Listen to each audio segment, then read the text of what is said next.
kamera roll dan make juga roll. Oke. Um, Halo Lutfan, apa kabar? Halo. Belum dulu Oh iya. Lutfan. Halo, thank you ya udah datang ya. Muter. Oke, thank you udah Thank you. datang. Makasih juga sudah diundang. Iya, kita senang banget ingin Iya. ngobrol sama Lutfan. Hari ini kita kan mau ngobrol-ngobrol santai aja nih Lutfan. Sebelumnya nanti juga dipilih sama Halo, Pak. Oh, iya. Halo Pak Isal. Halo, Pak. Pak, Iya, makasih siap. lo udah datang ke Gladi. Siap. Habis kuliah? Iya, tadi kebetulan kuliahnya kosong, jadi aku Oke, masuk oke, di sini. oke. Mantap. Pokoknya kita bahas tentang kehidupan anak kuliah awal-awal ya. Siap. Baru berapa hari? 2 bulan. 2 bulan ya, 2 udah bulan. ya. Setengah semester. Ngobrol asik nih. Iya, siap. Thank you ya. Thank you sudah diundang juga. Pak Isal, setelah kita mau mulai saya panggil Aziz dulu ya Pak. Oke, oke, oke. Aziz yuk. Oke. Udah ready? Ready. Siang, Pak. Asis keren nih. Siang, halo, Pak. Ada podcast nih, mau podcast. Iya, ya, Pak. Monggo Pak Isal sebelah sini. Oke. Enjoy ya, Pak. Iya. Asis. Oke, makasih, Pak. Selamat siang teman-teman semua. Kali ini kita akan ngobrol bersama Gladys yang tentunya kita kali ini kedatangan tamu spesial yaitu Lutfan Khairul Zafran. Selamat datang di Gladys, Mas Iya. Lutfan. Makasih sudah diundang juga. Siap. Di sini. Oke, Mas Lutfan mungkin bisa diceritain tentang kenalan dulu mungkin biar teman-teman dari Gladys bisa kenal dengan Oh Lutfan. ya. Perkenalkan, nama saya Lutfan Khairul Zafran, biasa dipanggil Lutfan. Aku mahasiswa baru di Universitas Gadjah Mada, program studi elektronika dan instrumentasi. Elektronika instrumentasi itu biasa disingkat ELINS, itu program studi yang ada di FMIPA atau Fakultas Matematika dan Ilmu Pengetahuan Alam. Nah, biasanya tuh orang-orang ngiranya tuh ELINS tuh kalau nggak vokasi ya di teknik. Betul. Padahal ada di FMIPA. Oh. Lebih tepatnya di Departemen Ilmu Komputer dan Elektronika.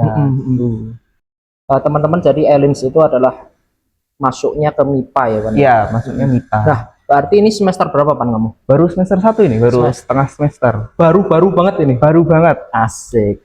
Oke, teman-teman, waktu SMA dulu kamu kan di MAN 1 ya. Iya, man 1 juga. Bedanya kan kalau SMA dulu kamu itu robotik, Betul. sekarang di elektronika. Nah, ada pengaruhnya nggak sih antara robotik dan elektronika ini? Nah, itu kemarin setelah setengah semester nih, aku ngikutin kuliah tuh banyak hal baru sebenarnya.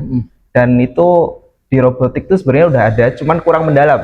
Iya. Dan aku di sini kayak belajar dari nol lagi, gimana robotik itu dibuat dari awal, bener-bener dari dasar hingga mungkin besok semester 3, 4 bisa lebih expert lagi. Oh, jadi kalau Fakultas Elektronika dan Instrumentasi ini lebih detail mempelajari robotiknya ya, Pan ya? Sebenarnya nggak cuma robotik sih, Oh. ada alat-alat instrumentasi juga, kayak analog sistem digital seperti itu. Oh gitu. Jadi nggak cuma robotik doang. Kamu kan di SMA di MAN 1 ini termasuk yang expert ya robotiknya. Ya lumayan. Beberapa kali juga berprestasi. Nah, prestasi apa aja, Pan, yang pernah kamu raih di robotik ini? Robotik kebetulan lumayan banyak ya. Ada salah satunya di internasional di Malaysia itu juara 3 di robot soccer, terus finalis di Petronas. Kalau tahu yang apa Pertamina-nya Malaysia, Iya, Pertamina. itu mereka ngadain lomba dan aku alhamdulillah finalis, tapi di situ belum juara sih. Cuman finalis udah lumayan banget karena dari 1.600 peserta itu kita udah masuk, itu udah lumayan banget. Terus aku juga pernah juara di UGM juga 2 kali. Tahun 2022 itu yang ngadain ELINS kebetulan. Terus kemarin aku ikut lagi tahun 2024 juara 2 alhamdulillah. Oh, mantap. Nah, ada nggak sih, Pan, pengalaman robotik ini yang mempengaruhimu atau membantumu dalam menghadapi tantangan di perkuliahan sekarang ini?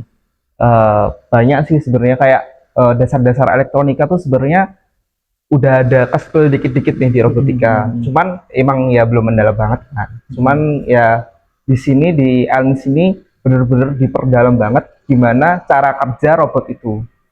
Jadi sebenarnya membantu, cuman Kalau mendalamnya belum terlalu mendalam di robotik. Oh gitu. Jadi di Elins ini lebih memperdalam lagi ya. Iya. Nah, ada nggak bedanya ketika seseorang atau mahasiswa ini belum pernah robotik terus masuk Elins dengan yang pernah robotik terus masuk Elins?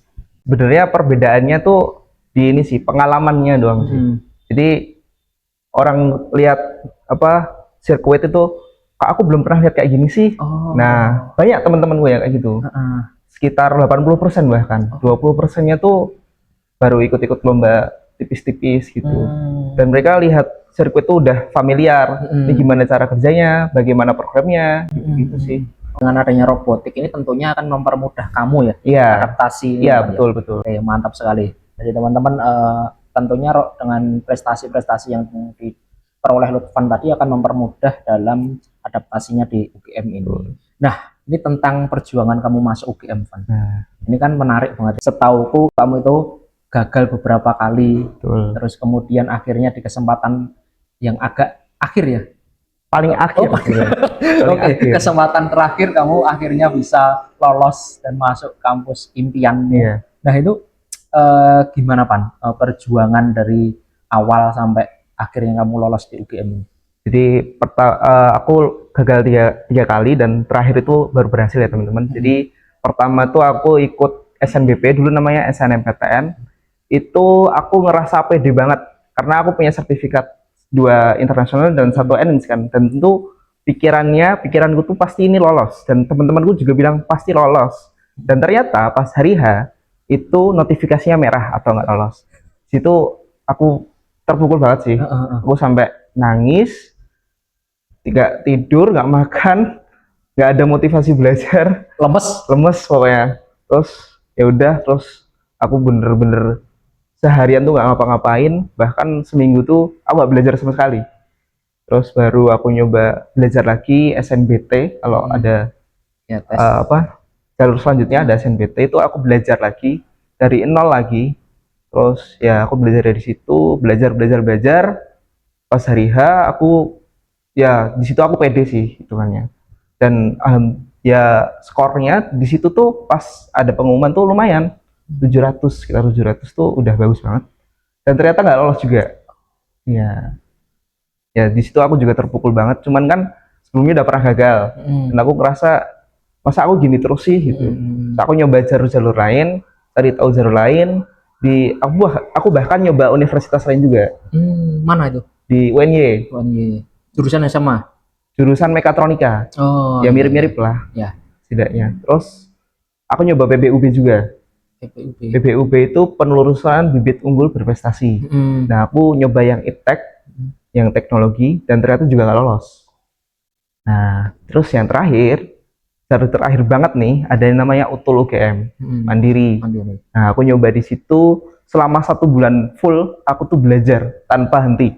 Aku pakai energiku semuanya tuh di situ, dan alhamdulillahnya lolos. Oh, mantap. Berarti kamu sempat ditolak beberapa kali ya? Sempat. Sakit mana ditolak, kampus atau cewek? Kebetulan yang kedua belum pernah tuh. Oke, yang mau nolak silakan. Nah, berarti kan kamu ketika beberapa kali ditolak UGM, itu apa yang membuat kamu itu pokoknya harus yakin UGM, harus UGM gitu? Pertama tuh emang impianku dari kelas 11 tuh udah bener-bener harus ELINS, harus UGM. Karena aku percaya di situ aku mampu dan aku bisa di situ. Dan aku passionku memang di situ seharusnya. Dan kedua itu harapan teman-teman dan orang tua. Orang tua tuh sama teman-teman pengen aku fokus di situ. Karena memang bakatku, minat dan bakatku harusnya memang di situ. Gitu. Tapi kamu sempat kepikiran nggak ketika UGM ini, misal ini kan kesempatan terakhir UTUL ya, itu nggak lolos gimana? Aku tetap memilih ke UNY tadi itu karena udah lolos kan. Cuman aku berpikiran untuk semi gap year. Dimana aku bisa nyoba SNBT lagi di tahun depan di ELINS lagi. Tapi tetap prioritasmu ELINS berarti? Tetap pilihan pertama. Ya, meskipun gap year? Tetap. Wow. Okay. Karena itu jatuh cinta pertama aku lah. ELINS. Pokoknya kalau nggak ELINS enggak gitu? Enggak. Memang idealis sih. Kalau boleh jujur Pan, dengan pas kamu itu memasuki tahap penolakan tadi, itu kan tentu ada beberapa temanmu yang udah lolos. Betul. Kamu sempat merasa minder nggak? Pernah banget itu pas beberapa kali teman-temanku udah ada yang lolos SNBP, SNBT. Temanku tuh se-circle ada yang keterima di kedokteran hewan, terus statistika sama teknik mesin. Iya. Dan aku ngomong ke mereka kalau maaf ya teman-teman kalau aku nggak bareng sama mereka, kalau bareng sama kalian. Gitu. Terus aku berkali-kali ngomong gitu. Dan ternyata teman-temanku pada sportif, pada bilang kamu bisa Van, kamu layak, kamu bisa. Terus ya karena dukungan motivasi-motivasi itu, aku jadi semangat lagi buat ngejar UGM ini. Gitu. Berarti ketika kamu ditolak beberapa kali, itu banyak support system yang mendukungmu. Betul, banyak banget. Temen, orang tua, sahabat gitu-gitu. Kayak Tetap menyemangati kamu. Terus kemudian ini Van, waktu kamu diterima di UGM, tentu kan perasaanmu sangat senang ya. Banget. Apalagi itu adalah jalur terakhirnya, pintu terakhir. Nah itu gimana perasaanmu saat itu, terus kemudian reaksi orang-orang di sekitarmu? Pas itu tuh jam 3 kalau nggak salah, aku tuh mau buka, cuman disuruh ibu sholat dulu. Sholat bareng sama ibu, terus aku matiin handphone tuh, soalnya takutnya ada notifikasi dari temen kan. Terus aku buka laptop, buka pengumumannya, dan aku di situ udah hopeless sebenarnya, udah nggak ada harapan lagi nih, karena udah jalur terakhir. Ya udahlah, mau gimana lagi. Terus aku baru buka, ternyata biru tuh tulisannya selamat Anda lolos seleksi, dan aku teriak di situ, bener-bener teriak, seneng, nangis, terus meluk ibu. Dan di situ aku belum lihat jurusannya. Oh berarti itu beberapa jurusan ya? Iya, enggak, jadi di tulisannya itu ada selamat, terus di bawahnya baru ada tulisan jurusannya, cuman aku nggak lihat bawahnya, cuma lihat atasnya doang. Terus aku teriak lompat-lompat gitu, terus aku baru lihat lagi, ternyata Elins pilihan pertamaku gitu. Pilihan kedua apa? Pilihan kedua teknik fisika. Tapi kamu misal nih Elins nggak lolos, tetap kamu ambil Pilihan kedua tetap ambil, cuman semi gebiar itu tadi. Gitu. Tetap coba lagi ya. Terus coba lagi. Oke, keren nih. Dan ini Van, kalau menurutmu yang membedakan kamu sama teman-temanmu yang lolos dari awal sampai akhirnya apa? Kegigihannya sih beda. Ya mereka lebih gigih, cuman setelah itu kan mereka udah keterima nih. Nah aku belum nih, aku semangatku tuh masih membara banget. Mereka kan udah duluan nih, jadi ya mereka bisa belajar duluan tentang kuliah, dan aku belum kan. Nah aku merasa terpush di situ, aku harus ngejar mereka gitu. Berarti berapa ya ininya? Perjuanganmu itu selama berapa bulan ya dari yang SNBP? Ya? April, Mei, Juni, Juli, 4 bulan. Jadi itu 4 bulan tanpa henti. Ya sedih, seneng, marah, itu semua jadi satu, dan bener-bener perjuangan gitu. Perjuangan panjang ya Wan? Panjang banget. Sambil diminum Wan? Oh iya. Nah, pertanyaan selanjutnya adalah, kan UGM tadi kamu sangat gigih ya, UGM harus UGM. Sebenarnya arti UGM sebenarnya itu apa? Kenapa kok harus UGM? UGM itu kayak apa ya? Memang impian kan. Dan kebetulan almarhum ayah memang di situ. Dulu FMIPA, jadi apa ya? Terasa jadi ini jadi warisanku gitu. Dan aku harus mengikuti jejak bapak yang alhamdulillahnya dulu dikenal sebagai orang yang cerdas dan juga bijak kan, dan aku pengen mengikuti jalur ayah. Branding. Jadi ini ya, lebih dari sekedar, berarti UGM ini menurutmu perjuangan kemarin itu lebih sekedar kamu aja ya? Iya betul. Jadi harapan orang tua juga. Nah mungkin kamu bisa pesan sama teman-teman, mungkin jika di luar sana teman-teman itu ada yang merasa terbebani dengan harapan orang tua, atau harapan orang tuanya itu terlalu besar, gimana Van menurutmu? Harapan orang tua terlalu besar, mungkin bisa gini, banyak-banyak komunikasi dengan orang tua, itu paling penting. Komunikasi itu paling penting. Jadi aku sama ibu kenal deket banget lah, di hampir setiap hari itu aku ceritain apa yang aku rasain hari ini, apa yang di pikiranku tuh hari itu, aku ceritain semuanya. Jadi misalnya kamu harapannya nih, orang tua pengen kamu kedokteran tapi kamu pengen yang lain, nah kamu tuh banyakin komunikasi dan juga ngobrol sama orang tua. Jadi kalau misalnya kamu pengen yang lain nih, kamu ada komunikasinya sudah terbentuk dari awal. Jadi orang tuamu tahu kamu itu gimana. Tuh. Jadi ketika udah komunikasi itu kita menjalani semua dengan nggak keterpaksaan. Betul. Menurutmu skill apa aja yang harus dimiliki anak-anak SMK sekarang? SMK, SMA, terlebih lagi kan sekarang belajar sangat terkesan mudah ya Pak. Dengan adanya AI, kemudian integrasi yang mudah, semua terkesan bisa ditanyain ke AI. Tetapi kan AI sekarang itu nggak harus semua orang belajar. Betul. Nah jebakannya itu kan. Iya. Gimana tetap memanfaatkan teknologi, kita nggak ketinggalan teknologi, tetapi kita juga jangan ketinggalan untuk pengetahuan yang sesungguhnya di dalam diri itu gimana Pak? Aku kalau nih ya, kalau di kuliah tuh aku sering pakai AI, jujur sering banget pakai AI. ChatGPT itu aku sering banget. Cuman aku di mana pakai AI itu ngasih materi nih. Terus aku bilang ajarkan aku materi ini supaya sampai aku paham. Nah, aku pakai cara seperti itu. Jadi kita jangan anti AI, tapi juga jangan menggunakan AI sepenuhnya. Jadi kita mengendalikan AI, jangan AI mengendalikan kita. Iya. Jadi berpikir kritis tentang AI itu sangat-sangat penting. Kita jangan sampai kehilangan pikiran kita, arah berpikir kita gara-gara AI. Jadi kita mengendalikan AI, bukan AI mengendalikan kita. Iya, betul. Soalnya banyak banget di antara zaman sekarang ini, di antara teman-teman semua ini yang kecanduan terlalu AI, menggantungkan seluruhnya ke AI. Itu ternyata emang nanti kan membuat dalam diri secara tidak langsung kan kosong. Kosong, betul. Jadi kalau menurut Lufan tadi, AI bukan musuh, tetapi emang kita harus bersahabat dengan AI, saling mengisi ya. Saling mengisi. Kalau teman-teman ini kan pasti banyak ya, dulu yang bingung antara setelah SMA, setelah SMK itu mau jurusan apa. Nah sekarang tuh ada AI yang mudah Van, namanya Gledis. Ya, Gledis itu menjembatani teman-teman semua yang masih kebingungan tentang jati dirinya, tentang harus kemana minat bakatnya. Gledis itu membantu. Jadi teman-teman bisa menanyakan semuanya ini ke Gledis, apa yang kebingungan, terus nanti Gledis akan memberikan rekomendasi jurusan-jurusan yang memang itu bersinggungan dengan minat bakatnya. Gitu Van. Keren. Ya. Dulu zamanku belum ada tuh. Ya, apalagi zamanku. Gitu. Jadi kalau kebingungan SMA untuk mencari jurusan itu kan sejak dulu ya. Iya. Banyak teman-temanku yang kayak gitu. Ya, betul. Nah, nantinya ternyata Van, 87% mahasiswa itu merasa salah jurusan. Dan 92% siswa SMA, SMK itu merasa bingung mau kemana. Iya. Tuh, Keren.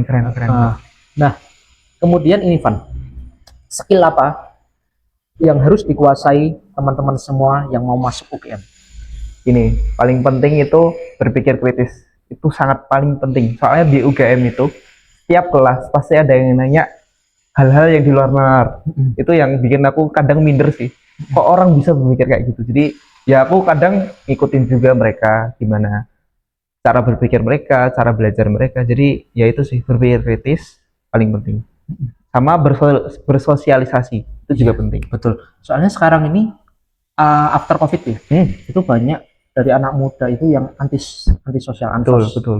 Jadi entah itu karena COVID atau emang sekarang itu media sosial TikTok terutama yang mempengaruhi dinamika ini. Itu aku rasain ketika kembali lagi ke Jogja.